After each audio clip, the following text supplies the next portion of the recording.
কি ঘটবে আগামী ২৬ সেপ্টেম্বর এ নিয়ে নানান গুঞ্জন চলছে সামাজিক যোগাযোগ মাধ্যমে। নেটিজেনরা অনেকেই জেনে বা না জেনে পোস্ট করছেন ২৬ তারিখ নিয়ে। কেউ কেউ বিষয়টি নিয়ে আতঙ্ক প্রকাশ করছেন, কেউ আবার করছেন রসিকতাও। সবার মনেই কৌতূহল, কি হবে এই দিনে। ফেসবুকে একজন নেটিজেন স্যাটায়ার করে তার পোস্টে লেখেন, ২৬ তারিখ কি দেশে চট করে শেখ হাসিনা ঢুকে পড়বেন? আরেকজন লেখেন, ২৬ তারিখ নাকি অনেকেই কোটিপতি হবে। অনেক নেটিজেন আবার কে কোথায় জমি বাড়ি গাড়ি কিনবেন তা নিয়েও পোস্ট করেছেন। ফেসবুকে ২৬ তারিখ লিখে সার্চ দিলেই বোঝা যায় এই কিওয়ার্ডটি কতটা ট্রেন্ডিং।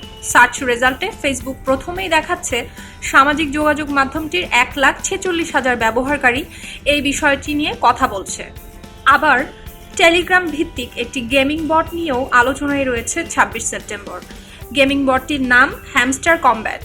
সেখানে বিভিন্ন টাস্ক পূরণ এবং ট্যাপ করে গেম কারেন্সি বা কয়েন অর্জন করা যায়। ফেসবুক, এক্স এবং ইউটিউবে অনেকেই এই গেমটির বিষয়ে প্রচারণাও চালাচ্ছেন। তারা দাবি করছেন ২৬ তারিখে এই গেমটির কয়েনগুলো ক্রিপ্টোকারেন্সিতে রূপান্তর করা যাবে বলে গেমটির নির্মাতারা জানিয়েছেন।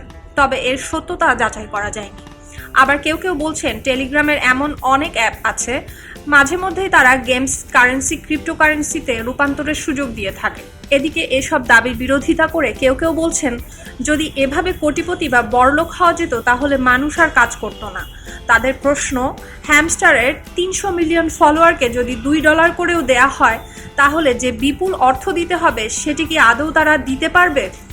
হ্যামস্টার কমব্যাটের গেমাররা ২৬ সেপ্টেম্বরের বিষয়টি মোটামুটি এভাবেই দেখছে। বিষয়টি যখন সামাজিক যোগাযোগ মাধ্যমে ট্রেন্ড করছে তখন অনেকেই কৌতূহল কিংবা আতঙ্কের জায়গা থেকে বিষয়টি জানার জন্য ফেসবুকে পোস্ট করছেন কি হবে ২৬ তারিখে।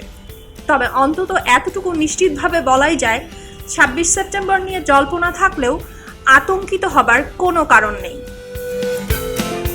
সুলতানা দিনা, খবরের কাগজ। সবাই যখন জোয়ারে গা ভাসায়, কেউ কেউ শিরদাঁড়া সোজা করে ঘুরে দাঁড়ায়। সময় যেখানে প্রতিনিয়ত হার মেনে নিতে শেখায়, কেউ কেউ চ্যালেঞ্জ ছুড়ে দেয়।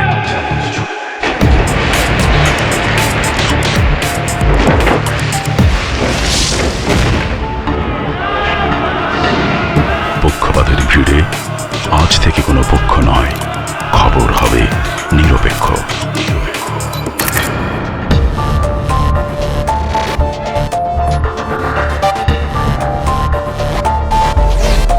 বানোয়াট তথ্যবাদ, খবর হবে নিখাত। ভেঙে গুজবের শিক, খবর হবে নির্ভীক। এলো মুক্ত চিন্তার স্বাধীন দৈনিক খবরের কাগজ। এখন খবর হবে নিখাত, নির্ভীক, নিরপেক্ষ।